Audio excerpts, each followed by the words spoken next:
나중에 김어준의 경우를 보겠습니다. 그런 천재들은 그런 모든 것을 알고 있느냐? 천만의 말씀. 모르는 게 너무 많죠.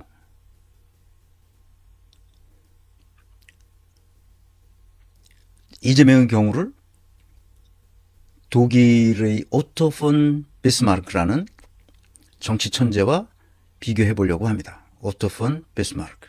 19세기 유럽 사회에 큰 흔적을 남긴 사람이죠. 비스마르크. 그 외교관 출신입니다. 이 두 정치 천재의 리더십을 비교해 보면 이재명이 어떤 사람인지를 알 수 있게 돼요. 그래서 이재명이 쓴 책, 요번에 나온 거죠. 이게 뭐 베스트셀러에 들어갔다 그러는 건데 12.3 계엄서부터 자기의 생각을 쭉 정리한 겁니다. 그리고 자기가 연설했던 것, 그리고 나가서 말했던 거, 이런 것들을 정리했어요. 그 원고 보지 않고 말하잖아요, 보통. 이재명은 원고를 보지 않고 말해. 원고 보지 않고 말하는 사람들이 우리나라에 뮤직기수로 많죠. 원고 보지 않고도 그 말한 걸 그대로 따오면 그냥 책이 되는 그런 수준의 사람이죠.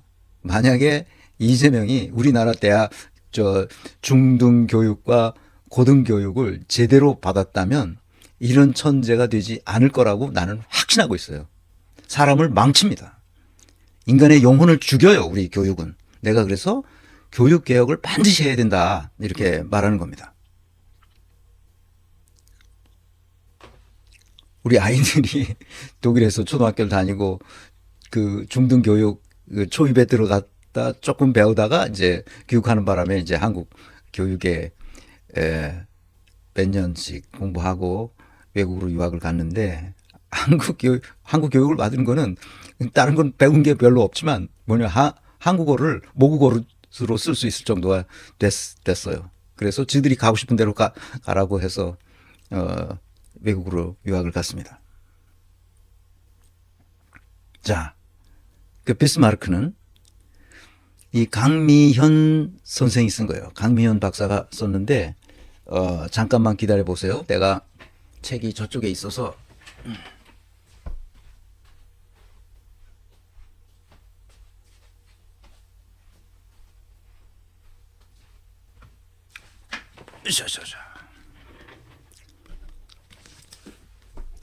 요 책입니다. 요 비스마르크 평전. 비스마르크에 관한 그 책은 대부분 다 외국인이 쓴 거예요. 우리 한국 사람이 이렇게 훌륭한 책을 쓴 것을 보고 내가 감탄했습니다. 그래서 여러분들에게 소개하는데 이 책은 아이고 이게 이렇게 되는구나. 이렇게 보이시죠? 이렇게 이 책이 우리에게 주는 거는 두 가지예요. 비스마르크가 19세기의 유럽에서 도대체 어떤 비전을 가지고 자신이 인생을 살아왔는지 그것을 알 수 있도록 아주 잘 쓴 평전입니다. 2010년에 나왔는데 지금도 팔리는지는 모르겠어요. 제가 이거를 보고 이 책을 보면 독일 이게 몇 페이지나 되나? 768페이지짜리인데 정말 잘 썼어요. 여기 보면 이게 무슨 우리나라에서 무슨 상도 타고 그런 책이에요. 이 책 자체가. 그 괴팅겐 대학에서 석사학위를, 성신여자대학에서 박사학위를 받은 강미연 박사가 쓴 책인데, 내가 이렇게 한국인이 비스마르크에 심취돼 가지고 비스마르크를 이렇게 연구하고 그의 평전까지 썼다는 걸 보고 깜짝 놀랐어요. 그래서 내가 강미연 선생을 칭찬해주고 싶어서 여러분들에게 소개하고, 혹시 유럽의 문명사 중에 19세기를 이해하려면 비스마르크를 이해해야 됩니다. 왜냐하면 그때 19세기가 엄청 복잡하잖아요. 곳곳에서 전쟁이 일어나고 그러던 시대에 비스마르크는 외교관 출신으로서 어떻게 그 재상이라고 그러죠. 그러니까 총리죠. 지금으로 말하면 황제가 있으니까요. 그 황제. 그러니까 프로이센의 총리가 되어서 황제를 섬기면서 그 가장 보수적인 생각을 하면서 왕족과 귀족들의 땅을 넓혀서 독일을 통일시킨 재상이라고 부르죠. 그 아주 훌륭한 리더십을 발휘했습니다. 19세기식 리더십이죠. 그래서 이 두 사람이 어떤 그 사회에 공헌했는지, 그러면 이 평전을 통해서 그때 프랑스는 뭘 어떻게 했고 영국은 어떻게 했고 그 뭐 다시 이비 주변 국가 오스트리아, 헝가리 제국 이거는 어떻게 했는지 그런 것을 다 소상히 알 수 있게 돼 있어요. 그리고 그 유럽에서 빼놓을 그 문명사에서 빼놓을 수 없는 것은 다 그 기독교죠. 기독교와는 어떤 관련을 맺고 어떻게 했는지 하는 것을 상세히 조사해서 쓴 책입니다. 그래서 강면 선생을 내가 아주 많이 칭찬해 주고 싶습니다. 한번 관심 있는 분들은 보시면 좋겠습니다. 이 두 정치 천재, 하나는 19세기 사람이고 하나는 20세기 후반과 21세기를 살아가는 사람인데 그 시대만 다르다 뿐이지 실제로 리더십을 발휘하는 방식은 거의 같습니다. 그걸 보겠습니다. 오토 폰 비스마르크와 이재명의 리더십을 비교해 보겠습니다. 한 사람은 19세기 사람, 한 사람은 21세기 사람이죠. 무엇이 그들을 정치 천재로 만들었는가? 우리 서로 다른 역사 속에서 두 정치 천재를 비교할 필요가 있어서 이렇게 했습니다. 언젠간 내가 비스마르크와 비교해야 되겠다. 아니면 독일의 그 통일의 기초를 놓은 빌리 브란트하고도 아주 비슷합니다. 살아온 생애가. 빌리 브란트로 할까 비스마르크로 할까 이렇게 고민하다가 일단 나중에 빌리 브란트라고 할 수 있으면 빌리 브란트하고도 다시 한번 비교하고 이 비스마르크를 먼저 하기로 했습니다. 우선 그들은 시대 정신을 가지고 있다는 거예요. 근데 그 시대 정신은 어디서 나오냐면 역사의식에서 나온다는 거예요. 근데 비스마르크도 법학을 공부했어요. 그리고 외교관이 되죠.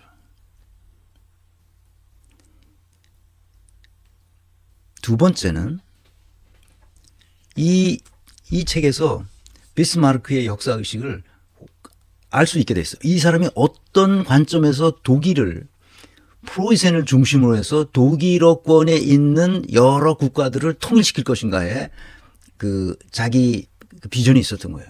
게르만족들, 그러니까 독일어를 쓰는 자신의 게르만 족속들이 여러 국가로 찢어져 있는 것을 하나의 거대한 국가로 통일시키는데 그것은 프로이센을 중심으로 해야 된다. 이렇게 생각했던 사람이죠. 왜 그렇게 해야 되냐?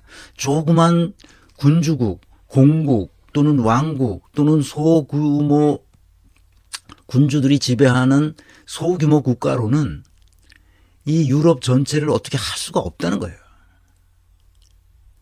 그러니까 예를 들어서 신성 로마 제국처럼 그렇게 흩어져서 느슨한 제국 체제를 가지고는 힘을 쓸 수가 없다는 거지. 19세기는 이미 산업혁명이 일어난 시기란 말이에요. 일어나서 막 활발하게 그 산업혁명이 각국으로 전파되고 있던 시기였거든요. 이거 그대로 있으면 큰일 난다. 이렇게 생각한 거죠. 그래서 그런 역사의식 속에 우리가 지금 살아가는 19세기의 이 모습을 어떻게든지 강력한 국가로 만들지 않으면 안 된다고 생각했던 거예요.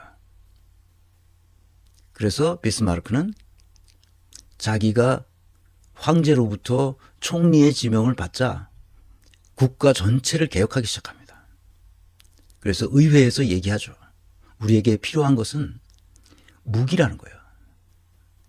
그리고 우리에게 필요한 것은 전쟁이라는 거예요. 무기와 전쟁. 그러니까 철혈 제정이죠. 전쟁하면 피를 흘리잖아요. 그러니까 철은 무기를 말하는 거고 혈은 뭐예요? 전쟁을 말하는 거죠.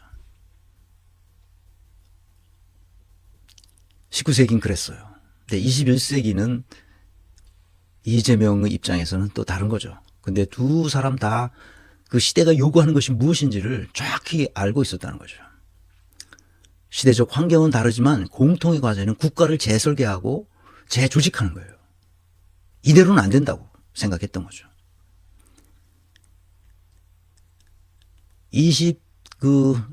그때는 그 시점에서, 통일될 시점에서는 25개의 흩어진 국가들이 있었지만, 많을 때는 300개의 국가가 있었어요. 독일 땅에. 그러니까 뭐, 이 흩어져 있는 걸 도저히 어떻게 할 수가 없었던 거죠. 그래서 이거를 통일시켜야 된다. 그래서 누가 주도적으로 이것을 통일시킬 것인가. 그것이 큰 문제였죠. 우리는 이재명 앞에 놓인 환경은 어떠냐.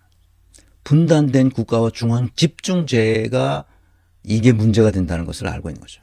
중앙 집중제는 단점도 있지만 장점도 있고 또 단점이 되기도 하는 제재입니다. 그래서 이 중앙 집중제로 돼 있는 국가 운영 체계를 어떻게 하면 지방 분권으로 제대로 된 국가를 만들 수 있을까? 중앙 집중제 국가는 집중적 권력을 가지고 있는 한 사람이 또라이가 되면 나라 전체가 또라이로 빠지는 아주 잘못된 체제죠. 더군다나 우리는 남과 북이 나누어져 있습니다. 이런 악조건 하에서 우리가 어떻게 살아가야 할 것인가 하는 것을 자기 나름대로 이재명은 어떤 보관, 비전 이런 것을 가지고 있죠. 가지고 있을 겁니다. 나는 가지고 있지 않으면 저렇게 행동할 수가 없어요. 두 사람은 그러니까 비스마르크는 전쟁을 통해서 국가를 통일한 이후에 오스트리아만 빼고 통일합니다. 그 소통일이라고 그래요. 대통일과 소통일에 대한 논쟁이 굉장히 많이 있었는데 결국은 오스트리아를 빼고 나머지 게르만족이 사는 그 지역을 통합하기로 했죠. 그래서 소통일 체제를 갖추었습니다. 그렇게 전쟁을 통해서 마지막으로 이제 보불 전쟁이라고 하죠. 프로이센과 프랑스가 전쟁을 통해서 이제 프랑스를 항복시키고 통일을 이룩해서 1871년이 바로 그 해입니다. 1871년에 그래서 통일된 조국, 통일된 제국, 제2제국이라고 하는데요. 신성 로마 제국이 제1제국이고 제2제국은 비스마르크를 통해서 그 통일된 제2제국입니다. 그러자 그때는 이제 마크스가 1848년에 공산당 선언문을 발표하고 이 사회주의 체제를 갖춘 사회주의 이념으로 무장한 노동자들이 곳곳에서 반란을 일으키기 시작할 때 복지국가 체제를 만듭니다. 세계 최초죠. 뒤에서 나옵니다. 복지국가 체제를 선제적으로 복지국가 체제를 만들어 갑니다. 그래서 노동자들이 더 이상 사회주의 체제에 빠지지 않도록 만듭니다. 선제적으로 복지 정책을 쓴다는 거죠. 그러니까 의료보험 체제, 그 다음에 산재보험 체제, 그 다치는 사람이 일하다 다치는 사람이 많으니까, 그 다음에 연금보험 체제, 이 3대 보험을 세계 최초로 프로이센, 그러니까 통일된 제2제국에서 실행합니다. 이 사회복지학과 다니는 학생들은 아마 교과서에 이 얘기가 나옵니다. 세계 최초의 복지 정책을 실행한 이 독일 제국.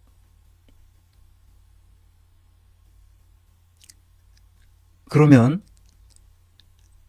이재명은 어떻게 했냐? 성남시 그 조그만 도시에서 복지 3종 세트라는 정책을 실행합니다. 뭐 여러분 잘 아시는 거잖아요. 그죠? 그러니까 선제적으로 복지 정책을 실행했던 비스마르크는 건강보험, 산재보험, 연금보험을 83년, 84년, 89년에 실시합니다. 이재명은 청년배당, 교복, 무상교복, 산후조리원 이런 것들을 시범적으로 실시합니다. 단군 이래 최초죠. 뭘 창조했다고요? 복지국가를 창조했던 겁니다. 비스마르크와 이재명은 그 규모에서 다를 뿐 똑같습니다. 남들이 하지 않는 새로운 장르를 이렇게 하나씩 하나씩 개척해 왔어요. 이걸 알아야 됩니다.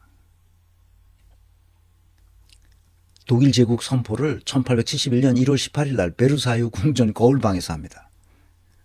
여기 잠깐 레이저 포인트로 요게 빌헬름 1세 황제죠. 그리고 황제로 등극합니다. 그때는 왕이었어. 프로이센 왕국이었다고요. 프로이센 왕국이 이제 제국을 탄생시키면서 이제 황제에 오르는 거죠. 요 사람이 비스마르크입니다. 요 사람이 헬무트 폰 몰트케 장군이에요. 참모 총장이었죠. 이 참모 총장이 결국은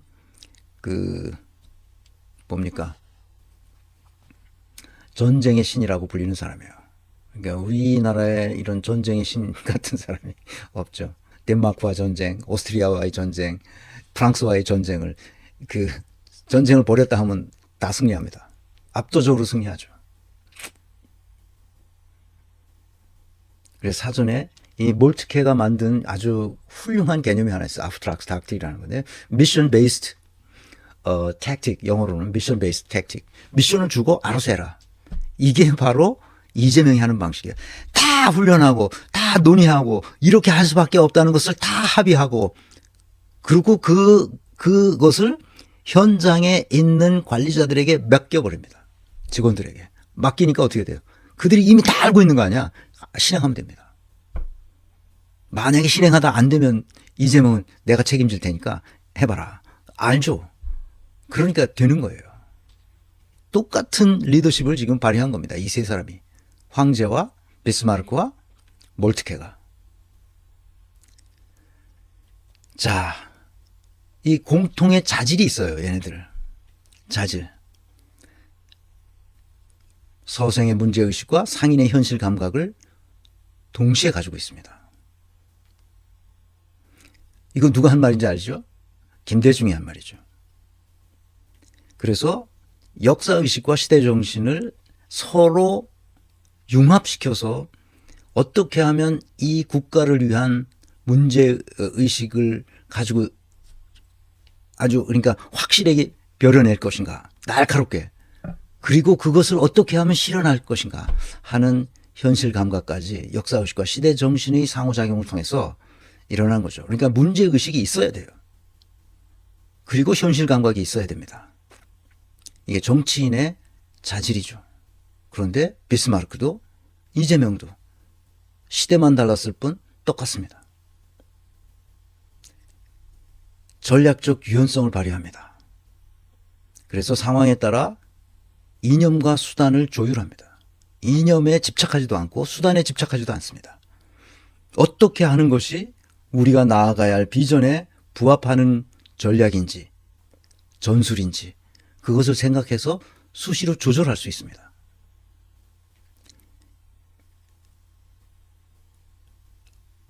전략적 유연성. 철혈재산이라 했잖아요. 그러니까 철과 피의 시대에 두 개의 큰 전쟁을 치릅니다. 오스트리아와 전쟁은 한 달여 이상 계속됐는데 압도하게 승리를 했고, 프랑스와의 전쟁도 조금 길었지만 결국은 프랑스가 두 손을 들었죠. 그 후에 통일된 후에 1871년 통일된 이후에 1880년대에 평화를 유지하기 위해서 다시는 전쟁을 하지 않도록 하는 외교수를 펼칩니다. 주변 국가로부터 이런저런 조약을 맺어서 다시는 전쟁이 없다. 전쟁을 한 이유는 국가를 통일시키기 위해서다. 그래서 그 후에는 이제 노동자 계급에 대한 그 반발이 거세질 거를 알고 미리 뭐 했다고 그랬어요? 복지체제를 갖춥니다. 그리고 영구히 평화의 시대로 가도록 전부 주변국들과의 관계를 맺어놓죠. 다시는 전쟁이 없다. 이 책에서 상세히 기술하지만 나중에 젊은 황제 빌헬름 1세가 죽고 빌헬름 2세죠. 빌헬름 2세가 젊은 아들이죠. 둘째 아들인데 그 아들이 황제가 돼서 젊은 혈기로 이 노인이 된 비스마르크를 해고하죠. 그리고 자기 고향에 돌아가서 편안한 일생을 보내다가 결국은 전쟁이 일어나기 전에 사망하죠.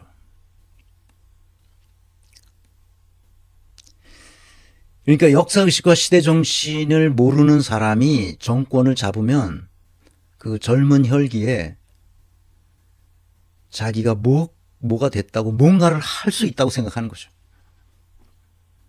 그래서 나는 역사의식과 시대정신을 그렇게 중요하게 여깁니다. 그런데 이재명은 특정 이념을 신봉하지 않습니다. 오로지 국가와 국민의 이익을 생각합니다. 보수냐 진보냐 이딴 건 귀찮은 거예요. 국가와 국민의 이익을 위해서라면 어떤 이념도 그냥 받아들일 수 있고 어떤 수단도 만들어낼 수가 있어요. 이거는 비스마르크도 똑같습니다. 워낙 보수주의자였던 비스마르크는 상황이 바뀌자 진보적인 정책을, 당시로서는 생각할 수 없던 진보적인 정책, 건강보험, 산재보험, 연금보험을 만들어낸 거예요. 대단하죠.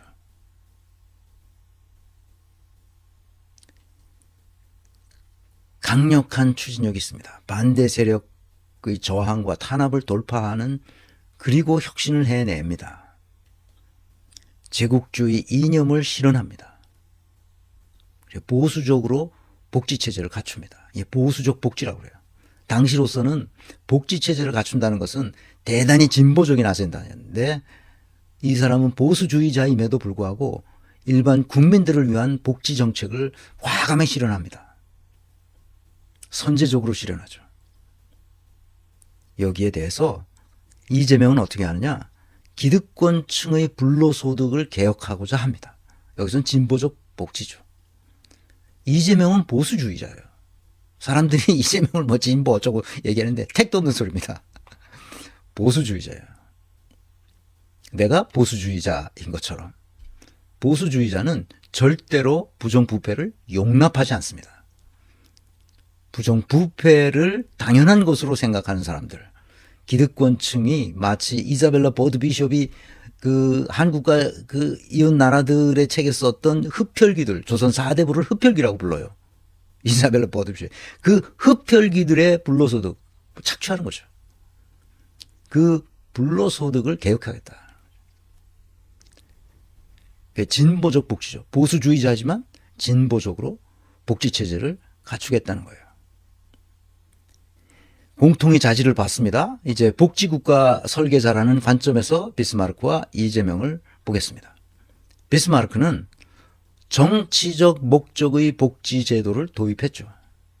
왜냐하면 이런 복지제도가 없으면 노동자 서민들이 엄청나게 분노하고 분개해서 국가가 제대로 운영될 수 없을 거라고 생각했기 때문에 선제적으로 그러지 마라 얘들아. 우리 이 복지체제 다 갖추잖아. 건강보험도 하고 산재보험도 하고 연금보험도 하잖아. 너네들이 은퇴하면은 다 잘 살 수 있도록, 잘 먹고 사는데 지장이 없도록 그렇게 다 해준다니까 도입한 겁니다. 사회주의를 견제하기 위해서죠.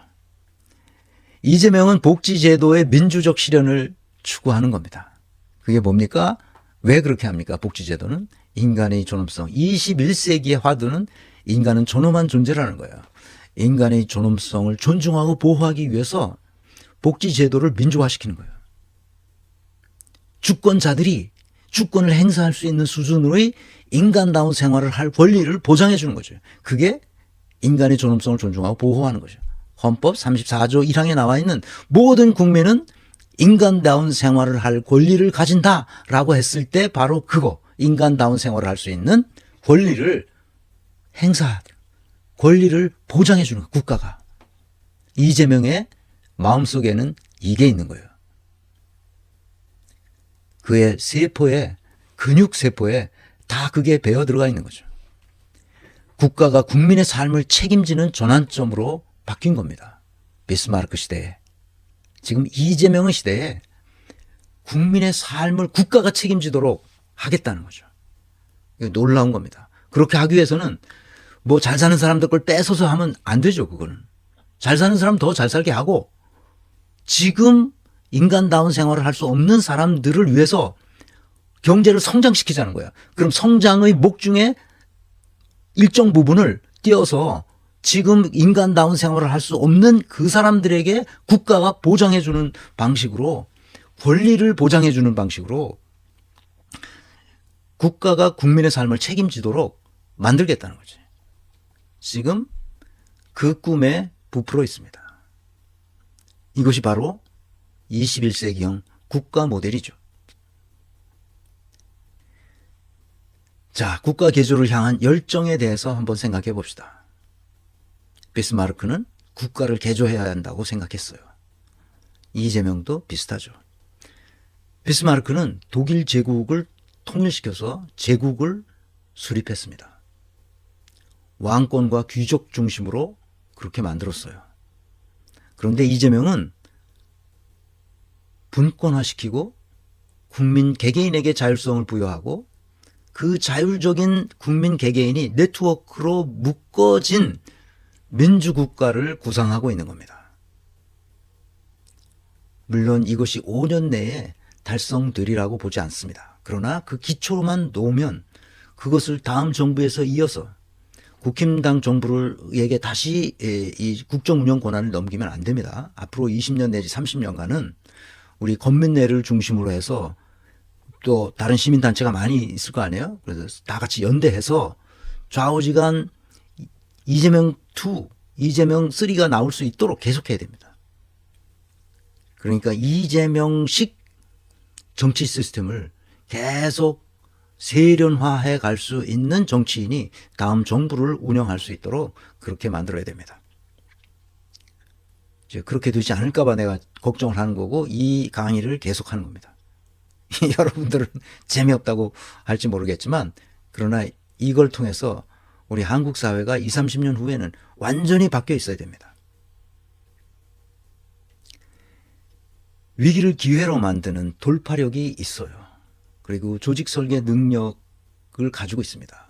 그 리더십을 발휘해야 돼요. 그러니까 조직론적 설계, 조직 설계를 할 수 있는 조직 이론을 충분히 학습하지 못했을 거예요. 누가 뭐 비스마르크에 그걸 가르쳐 준 사람이 있어요? 없잖아요. 우리가 상식에 따라서 어떻게 하면 분권화시키고 그 구성원들에게 자율성을 부여하고 투명한 그 조직 운영을 하고 그래서 그들이 함께 모여서 국가와 민족을 위해서 헌신할 수 있도록 만들어낼 것인가 하는 것은 이재명에게도 필요합니다. 그래서 내가 이 강의를 하는 거예요. 이재명이 이 강의를 볼 리가 없겠지. 그러나 하여튼 여러분들이 널리 퍼뜨리면 나중에 뭡니까? 이재명도 이걸 보지 않을 수가 없죠. 그럼 공부를 할 거 아니에요? 그러니까 워낙 총명하니까 쓱 보면 아 이거였구나 하고 여기서 하나를 가르친 걸 두 개를 깨우칠 수 있단 말이죠. 그러니까 그런 영재성을 갖췄어요. 그러니까 여러분이 이 채널을 널리 알려주시기를 간절히 바랍니다. 이제 거의 마지막이 되는데 국가를 개조하겠다는 열정을 비스마르크도 이재명도 가지고 있습니다. 비스마르크는 제국을 안정화시키기 위해서 국민 동원 체제를 만들었습니다. 복지를 해주고 국가에 같이 헌신하자. 이거는 국가가 하는 일이다. 이래가지고 국민 동원 체제를 해서 이걸 바탕으로 비스마르크가 만든 제2제국의 그 거대한 힘을 바탕으로 유럽 전역을 집어삼킬 수 있는 전쟁을 그 후계자인 빌헬름 2세 황제가 시작한 거죠. 그 힘이 없으면 전쟁을 어떻게 시작합니까? 유럽 대륙 전체와 전쟁을 시작하게 된 동기는 그만큼 비스마르크가 국가 운영을 철저하게 잘했다는 거죠. 19세기에 이제 20세기의 이재명은 국가의 존재 목적을 근본적으로 바꿉니다. 국가의 존재 목적은 오직 국민을 위한 것이다. 태극기를 위한 것도 아니고 애국가를 위한 것도 아닙니다. 오로지 국민 개개인 홍길동, 홍길서, 홍길남, 홍길북 이 국가에 있는 모든 인간들을 위해서 국가는 존재한다는 거예요. 국민이 없는데 어떻게 국가가 존재해? 국가는 국민을 위해서 존재하는 겁니다. 21세기형 리더십이죠. 자, 이제 마지막 질문합니다. 이런 리더십의 역사적 평가는 도대체 누가 어떻게 하는 것인가? 비스마르크는 철혈을 내세워서 국가 중심의 질서를 만들었고 이재명은 시민을 앞세워서 사람 중심의 질서를 만들려고 하는 겁니다. 제국의 통합자와 시민의 대변자라는 차이가 있을 뿐 같습니다. 그러나 둘 다 불가능을 가능하게 만들었던 리더십의 본질은 같습니다. 누가 그 많은 빚을 다 갚고 성남시에서 7천억이나 되는 빚을 갚고 2천억이나 넘는 돈을 들여서 3종 복지 3종 세트를 실행할 수 있었겠어요. 그러니까 그 잘 사는 동네, 이재명을 떨어뜨렸던 그 동네 분당에 사는 사람들이 오, 이재명은 다르네 이렇게 생각한 거죠. 그래서 압도적인 재선을 할 수 있게 된 거죠. 성남시장으로서.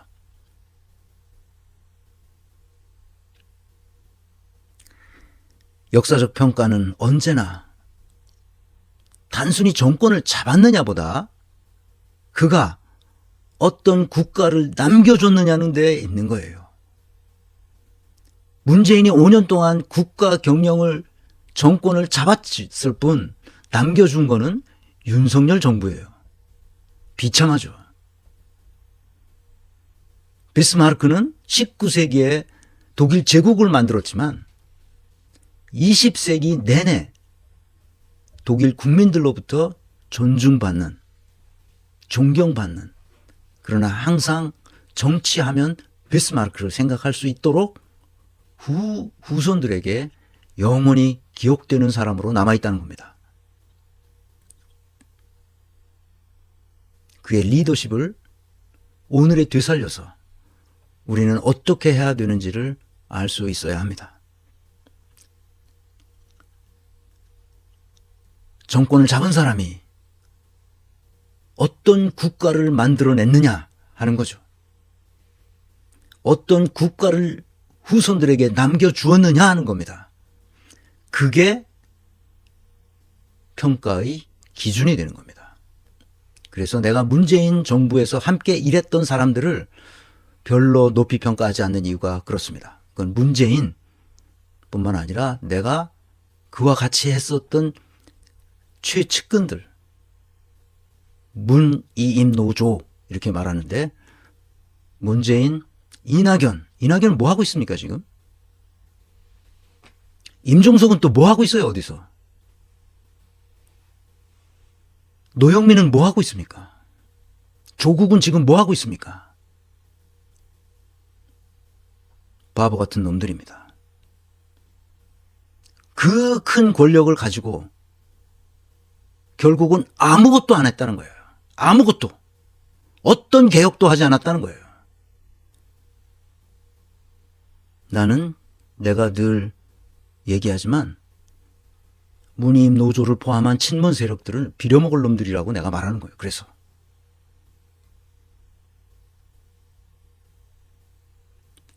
이제 김어준을 봅시다.